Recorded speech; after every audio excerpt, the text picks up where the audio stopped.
একটি অপতথ্য বা তথ্যের বিকৃতি পুরো দেশকে অস্থির করে ফেলতে পারে, বিভেদ তৈরি করতে পারে মানুষে মানুষে। তাই প্রতিটি অপতথ্যের বিপরীতে প্রয়োজন সঠিক তথ্য তুলে ধরা। আর সেই কাজটিই করতে এসেছি। আপনাদের সাথে আছি আমি রুবাইয়া দলিদি। আমন্ত্রণ জানাচ্ছি রিউমার চেক নিয়ে ৭১-এর নিয়মিত আয়োজন ফেক নিউজ স্ক্যানারে। আজ আমাদের সাথে অতিথি হিসেবে যুক্ত হবেন বাংলাদেশ নির্বাচন কমিশনের সাবেক ভারপ্রাপ্ত সচিব ও বিএনপির নির্বাচন পরিচালনা কমিটির সদস্য ডক্টর মোহাম্মদ জাকারিয়া। আলোচনায় যাব তার সাথে, তবে তার আগে একটি প্রতিবেদন দেখে নেব। এবার কোনো অনলাইন প্ল্যাটফর্মে নয়, খোদ নির্বাচনী সমাবেশে দেয়া বক্তব্যে তারেক রহমানকে জড়িয়ে ছড়ানো হয়েছে গুজব। তারেক রহমান নাকি ভারতের সাথে ৩টি শর্তে চুক্তি স্বাক্ষর করেছেন। আবার সেই তথ্য নাকি ভারতীয় গণমাধ্যম আনন্দবাজারে প্রকাশিতও হয়েছে। কিন্তু সঠিক তথ্য হলো দাবিটি মিথ্যা। আনন্দবাজার পত্রিকা এমন কোনো সংবাদ প্রকাশ করেনি। চলুন দর্শক, কিছু ফ্যাক্ট চেক দেখে নিই। একটি নির্বাচনী সমাবেশে জামায়াতে ইসলামীর নেতা সৈয়দ আব্দুল্লাহ মোহাম্মদ তাহির দাবি করেন, আনন্দবাজার পত্রিকায় নাকি ভারতের সাথে তারেক রহমান ৩টি শর্তে একটি চুক্তির সংবাদ প্রকাশিত হয়েছে। তবে সংবেদনশীল এই দাবিটি যে মিথ্যা সেটা নিশ্চিত করে রিউমার স্ক্যানার টিম। তারা জানায়, আনন্দবাজার পত্রিকা এমন কোনো সংবাদ প্রকাশ করেনি। কোনো রকম নির্ভরযোগ্য তথ্য প্রমাণ ছাড়াই আনন্দবাজার পত্রিকার বরাতে আলোচিত দাবিটি করেছেন সৈয়দ আব্দুল্লাহ মোহাম্মদ তাহের। আবার আরটিভির ডিজাইন সংবলিত ফটোকার্ড থেকে ছড়িয়ে দেওয়া হলো বিএনপি মহাসচিব মির্জা ফখরুল ইসলাম আলমগীর নাকি বলেছেন, বিএনপির অন্তকোন্দলে ৩ শতাধিক মানুষ খুন হয়েছে। তবে যাচাই করে দেখা গেল বিএনপিকে জড়িয়ে মির্জা ফখরুল এমন কোনো মন্তব্য করেননি এবং এমন দাবিতে আরটিভিও কোনো ফটোকার্ড প্রকাশ করেনি। মূলত আরটিভির ভিন্ন একটি ফটোকার্ড নকল করে এই মিথ্যা ছড়ানো হয়েছে। ওদিকে ঋণ খেলাপির অভিযোগ থাকা বিএনপির প্রার্থীদের সমালোচনা করে পুলিশের বক্তব্যের দাবিতে প্রচারিত এআই নির্মিত একটি ভুয়া ভিডিও ফেসবুকে সমালোচনার ঝড় তুলেছে। ফেসবুকে প্রচার হওয়ার পরপরই ভিডিওটি ১৪ লাখের অধিকবার দেখা হয়েছে। এছাড়া ৪৭,০০০ অধিক মানুষ প্রতিক্রিয়া জানিয়েছে এবং ২৬,০০০ পৃথক অ্যাকাউন্ট থেকে ভিডিওটি ছড়িয়ে পড়েছে। শঙ্কার বিষয়, নির্বাচনকে ঘিরে এমন এআই নির্মিত ভুয়া ভিডিও প্রতিদিনই ছড়াচ্ছে।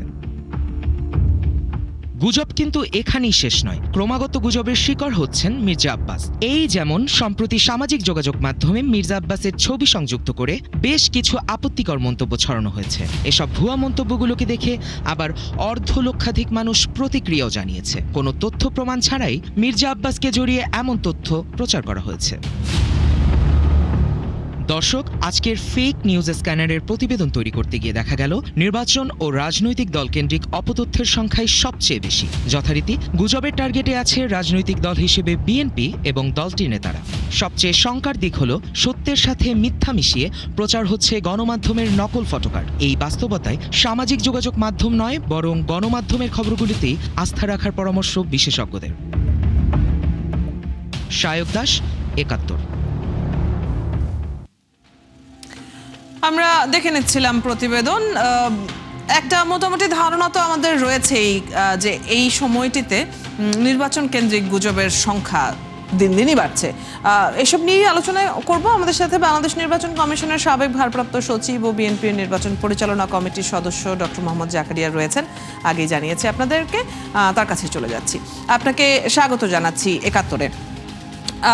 যেহেতু আপনি এর আগে নির্বাচন কমিশনের সাথে কাজ করেছেন, একটু জানতে চাই যে এখন এই আসন্ন নির্বাচনকে ঘিরে নির্বাচন কমিশনের যে বিভিন্ন কার্যক্রম সেগুলোকে কিভাবে বিচার করবেন আপনি? অনেক দলই বলছে লেভেল প্লেয়িং ফিল্ড এখনো সেভাবে প্রস্তুত নয়, নির্বাচনের পরিবেশ নিয়ে এখনো শঙ্কার কথা কিছু দল তো জানাচ্ছে। তো এই বিষয়ে আপনার মন্তব্য কি?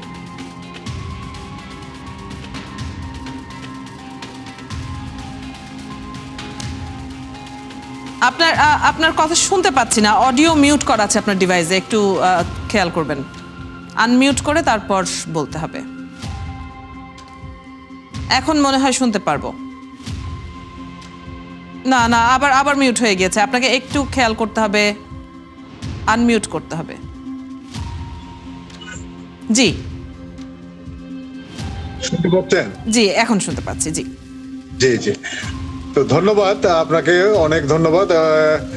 লেভেল প্লেয়িং ফিল্ডের কথা আমরাও বলছি, কারণ আপনি ইতিমধ্যেই জেনে থাকবেন নির্বাচনের সময়সূচির পরেই আমাদের দলের মাননীয় চেয়ারম্যান জনাব তারেক রহমান তার ব্যক্তিগত সফরে তার নিজের বাড়িতে এবং জুলাই যোদ্ধাদের যারা ছিলেন তাদের বিষয়ে উনি উত্তরবঙ্গ সফরের জন্য ব্যক্তিগত সফরের বলছিলেন।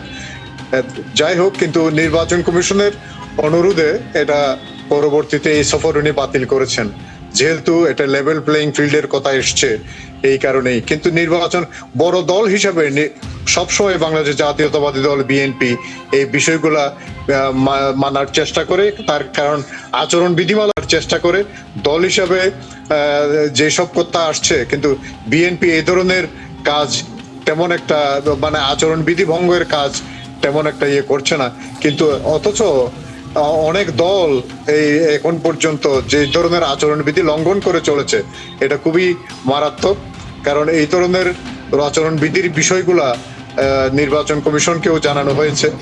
তাছাড়া এআই এবং এই কন্টেন্ট, বিভিন্ন ধরনের বানোয়াট কন্টেন্ট, এই বিষয়গুলো নিয়েও আচরণ বিধিমালার 2025-এর যে 16 বিধি এবং এজ ওয়েল এজ এটা গণপ্রতিনিধিত্ব আদেশেও বিভিন্ন বিধিতে এই ধরনের বিষয়, গুজবের বিষয়, এগুলোতে দণ্ডনীয় অপরাধ, এগুলো কিন্তু বলা আছে। সুতরাং এই বিষয়গুলোর দিকে আমার মনে হয় নির্বাচন কমিশনকে আরো একটু নজর দেওয়া উচিত, এবং নজর দিলে হয়তো মোটামুটি এই বিষয়গুলো নিয়ে আর ভবিষ্যতে আর হয়তো 10 দিন মতো হয়তো সময় আছে প্রচারণার। এই প্রচারণার ক্ষেত্রে হয়তো আরো ভালোভাবে একটা আসবে এবং প্রার্থীদের মধ্যেও একটা লেভেল প্লেইং ফিল্ডের একটা মোটামুটি একটা ধারণা আসবে এবং সুন্দরভাবে প্রচারণা চলবে। কারণ মোটামুটি এআই এর বিষয়টা এই দিকে খুবই নজর দেওয়া উচিত। কারণ এবং এই যে বানোয়াট কন্টেন্ট, গুজব, এগুলো নিয়ে নির্বাচন কমিশনকে আরো একটু যদি নজর দেয় এবং বিভিন্ন এইসব বিষয়ে বিভিন্ন সামাজিক যোগাযোগ মাধ্যমের প্রতি নজর দেওয়া উচিত, এবং সামাজিক মাধ্যমের প্রতি এবং আমাদের ভোটারদেরও সামাজিক মাধ্যমের উপর নির্ভরশীল না হয়ে গণমাধ্যমের উপরে নির্ভরশীল হওয়া উচিত বলে আমি মনে করি। নির্বাচন কমিশন থেকেও একটা কথা বেশ বলা হয়েছে দু একবার, যে এআই, আপনি বলছিলেন এআই এর প্রসঙ্গটি আপনি উল্লেখ করছিলেন, যে এই আর্টিফিশিয়াল ইন্টেলিজেন্স এটি একটি বড় চ্যালেঞ্জ হিসেবে নির্বাচনের সময়টিতে সামনে থাকবে। এটি কি মানুষকে এমনভাবে প্রভাবিত করছে যাতে করে নির্বাচন কমিশনের ওপর থেকে তাদের আস্থা সরে যাচ্ছে, এমন আশঙ্কা কি করেন? হ্যাঁ, এটা তার কারণ হলো এইভাবে যদি প্রচারণা ভুয়া এবং ভুল তথ্য বা সামাজিক যোগাযোগ মাধ্যমে ছড়াতে থাকে, কেউ না কেউ তো এটার উপরে নির্ভরশীল হয়ে যাবে। সুতরাং এই বিষয়গুলো আগেই ভালোভাবে এগুলো হ্যান্ডলিং করা উচিত বলে আমি মনে করি। তার কারণ নয়তো সারা দেশের ভোটারদের মধ্যে বিভিন্ন ধরনের মিস ইন্টারপ্রিটেশন, এগুলো যেতে পারে। সুতরাং এই জিনিসগুলো যাতে না হয়, আগে ভাগে এগুলা শক্ত হাতে হ্যান্ডলিং করা উচিত বলে আমি মনে করি। জি, আপনার কাছে আসবো আরো কিছু বিষয়ে কথা বলতে চাই। আজ আমাদের সাথে অতিথি হিসেবে যুক্ত আছেন বাংলাদেশ নির্বাচন কমিশনের সাবেক ভারপ্রাপ্ত সচিব ও বিএনপির নির্বাচন পরিচালনা কমিটির সদস্য ডক্টর মোহাম্মদ জাকরিয়া।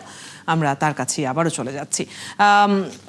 যেহেতু আপনি বিএনপি নির্বাচন পরিচালনা কমিটির সাথে আছেন, একটু জানতে চাই যে এই যে এত গুজব ছড়াচ্ছে এবং সেখানে রাজনৈতিক দলগুলো নিয়ে যে গুজব, তার মধ্যে খেয়াল করলে দেখা যায় যে বিএনপিকে নিয়ে গুজবের সংখ্যা অনেক বেশি। তো কোনো ধরনের পদক্ষেপ, দলীয় পদক্ষেপ কি এ নিয়ে আছে বা কোনো পরিকল্পনা কি রয়েছে? ধন্যবাদ।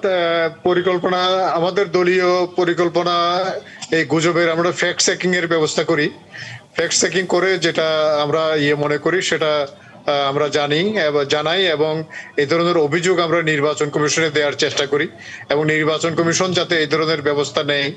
তার কারণ আচরণ বিধিমালা ভঙ্গের এবং নির্বাচনের যে বিধিমালা, গণপ্রতিনিধিত্ব আদেশ, এই আদেশের কোনো বিধান যদি লঙ্ঘন করে, এগুলোর দায়িত্ব কিন্তু কনসার্ন রিটার্নিং অফিসার এন্ড আইন শৃঙ্খলা রক্ষাকারী বাহিনী থেকে, যেটা আইন শৃঙ্খলা রক্ষাকারী বাহিনীর দরকার ওখানে, প্লাস নির্বাচন কমিশনও এটার ব্যবস্থা নেওয়ার কথা আমরা জানিয়ে দিয়ে থাকি। আমাদের এই ধরনের প্ল্যান সবসময়, এই ধরনের কার্যক্রম আমাদের চলছে, এবং এই আমরা সবসময় চাই ভালো ভালো কন্টেন্ট এবং যেটা প্রচারণার জন্য এবং সাধারণ জনগণের জন্য, ভোটারের জন্য যেটা ভালো, এই ধরনের কন্টেন্ট তৈরি করার আমরা চেষ্টা করি, যাতে এই ধরনের গুজব, এই ধরনের খারাপ কোনো কিছু এআই এর মাধ্যমে কোনো কিছু না হয়।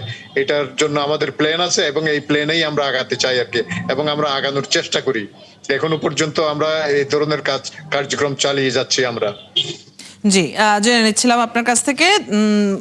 ধন্যবাদ আমাদের সাথে আজকে যুক্ত হয়ে সময় দেওয়ার জন্য। ধন্যবাদ জানাচ্ছি আপনাকে। দর্শক, আমাদের সাথে এতক্ষণ আলোচনায় যুক্ত ছিলেন বাংলাদেশ নির্বাচন কমিশনের সাবেক ভারপ্রাপ্ত সচিব ও বিএনপির নির্বাচন পরিচালনা কমিটির সদস্য ডক্টর মোহাম্মদ জকরিয়া। কথা হচ্ছিল তার সাথে। আপনারা আছেন ফ্যাক্ট চেক নিয়ে ৭১-এর নিয়মিত আয়োজন ফেক নিউজ স্ক্যানারে। প্রতিদিন আমরা রিউমার দূর করতে হাজির হব ঠিক একই সময়ে, একইভাবে। আপনারাও যুক্ত হতে পারেন। যে কোনো খবর যদি আপনাকে সংশয়ে ফেলে, সেটির একটি স্ক্রিনশট আমাদেরকে মেইল করতে পারেন fns.71tv@gmail.com অথবা ফেসবুকে যোগাযোগ করুন www.facebook.com/fakenewscanner। আমরা সেই তথ্যের ফ্যাক্ট চেক করে আপনাদের জানাবো। চটকদার শিরোনাম দেখে ক্লিক করবেন না। বিশ্বাস আর প্রতিক্রিয়া জানানোর আগে ফ্যাক্ট চেক করুন। থাকুন ৭১-এর সাথে।